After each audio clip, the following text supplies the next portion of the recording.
Yes, sir. What's good, y'all? It's your boy Leon. Another day, another video, man. Today, I got a banger for y'all. 5 American tuner cars, okay? I know tuner cars and American really don't go hand in hand, but I made a list, okay? Y'all new to the channel, hit that like and subscribe button. I'm gonna start doing more of these videos. I'm gonna start putting out more content. I know I say I am, but I am. All right, without further ado, let's get straight to it. Let me pull up my little notes. Okay. Now, I'm not putting them in like any particular order, and I'm not saying that like one car is better than the next, but what I am saying is all of these cars are great and they're available for a good budget, for a good price. Most of these cars you can get under 5K or at the 5K mark. But if you want a cleaner example, you might have to pay some more. But we're talking about project cars, okay? These are not daily fun tuner daily drivers. No, these are project cars, okay? So keep that in mind throughout this video, okay? Number one is a car that I enjoy a lot. It's one of my favorite cars. It's one of my favorite American cars, okay? American tuner cars. And I really want one of these, though. I really want one of these, dog. Let me know if y'all think we should get one of these next over here on the channel. Y'all know we have the Miata right now, but I would consider selling the Miata for this. And that is an SRT4. Man, when I was a kid, I was born in 99. So growing up in the early 2000s, dog, the SRT4 was in like every Need for Speed, every racing game. It's one of the best little turbo cars to ever come out of American manufacturing ever. Like a lot of days you see like the Focuses and stuff. Those are cool. I love those as well. But this was one of the originators, okay? This was one of the first turbo 4-cylinders that the Americans were really pushing like that. You know, they were trying to compete with the JDM tuner scene, the Civics, the Evo Lancers, the Subarus, STIs, all of that. So they came out with the SRT4, okay? And it's a front-wheel drive turbo 4-cylinder sedan. Makes 230 horsepower, okay? That's to the crank. So give and take some horsepower, you're probably looking at around 200 wheel, okay? And that's fantastic for turbo early 2000s turbo 4-cylinder. I mean, that's pretty dope. And you're gonna get those spoolie sounds, you're gonna get those turbo noises, and you really can't be mad at an SRT4. They look good, honestly. And I want one, y'all. I want one. So we're gonna move on to the second car, and this is the pure competitor to the SRT4. They came out in similar times, and they both have 4-cylinder turbos, front-wheel drive. But this car, you could get it in a supercharger as well, depending on the years. And I'm talking about the Cobalt SS. Now, this is from Chevy, okay? Chevy was cooking on this one, okay? They saw Dodge doing the thing, okay? So they came out with the Cobalt as well. The Cobalt SS is dope. It's a great car. I'm not the biggest fan of them. I don't like them over the SRT4 just because they're a bit more boxy. I think the SRT4 is a bit more lady. It looks like a lady, you know? It has those nice curves. I like those nice curves in the car, you know? And you can get it in a turbo 4-cylinder or supercharged. But if I'm gonna be honest, if you're really trying to make power, I'll probably just go with the turbo. The turbos is what people buy. When you get the Cobalt SS, you want to get the turbo one.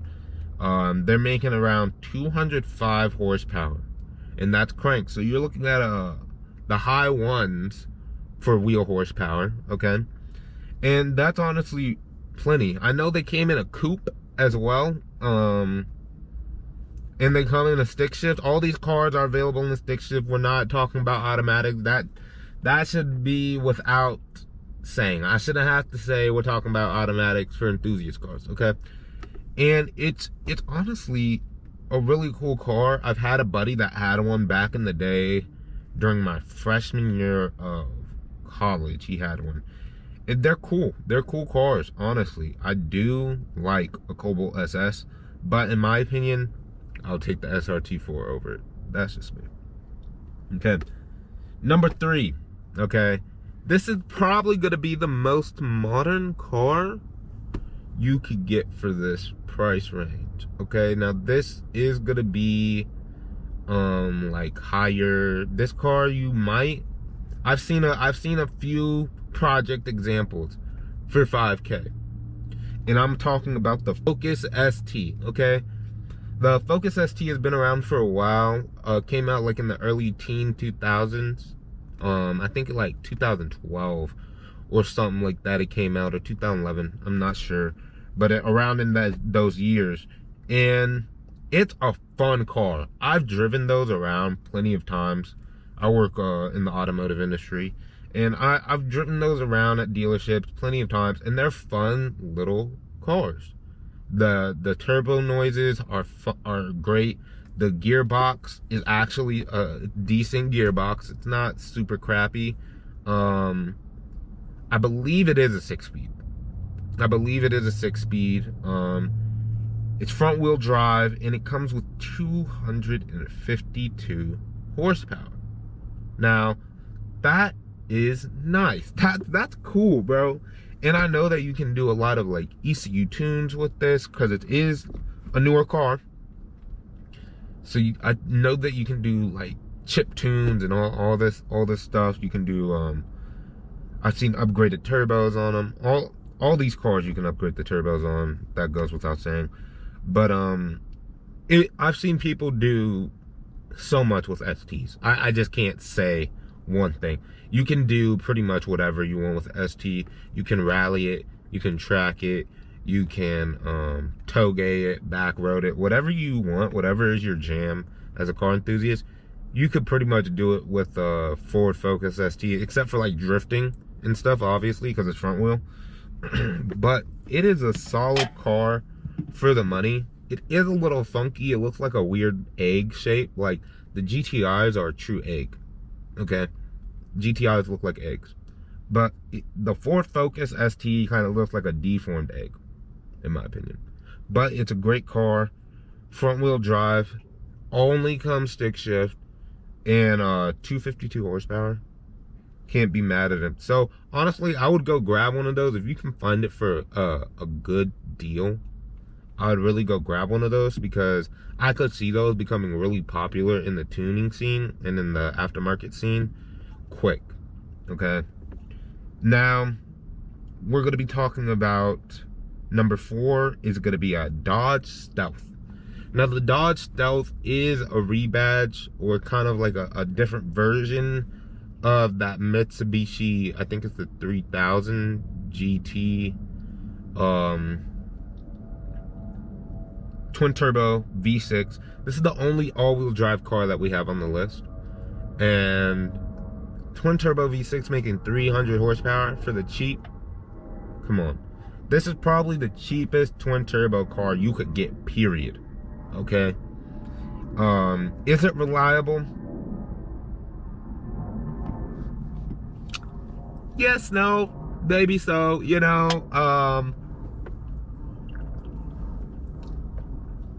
I know that those engines are tight.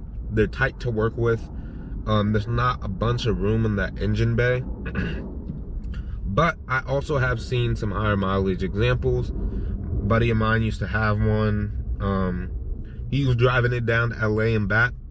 I think he had one problem, but it was like a battery line or some electrical thing. I know they might have some electrical gremlins or whatever, but honestly, I do like the Dodge Stealth, because it is a rebadge Mitsubishi. But it's a cool car. It's a cool American car with JDM heart. That's what it is. It's a cool American car with some JDM heart. and I like it. So if you can find that for a steal, I would pick one up as well. Now this last car I have on this list, it is kind of rare. It's kind of rare, but you can find these for 5K. I found them for around 5K for decent prices, and that's a Chevrolet Beretta Z26. Now I saw this car when I was doing this list, when I was coming up with it, and I was like, okay, that's a pretty cool car. I could mess with that. And it makes 155 horsepower, V6 front wheel drive, but it's only automatic. I know y'all gonna be saying, but I thought we'd talk about it through these cars, that's stick shift. Man, you can't have it all. You can't have it all. That's number one in car enthusiasts. You cannot have it all. You cannot have it all, man. But it's a good car. If you want something that has some character, or a car that has some character, has some quirks, it's not like mid-2000-esque, you know, mid-2000.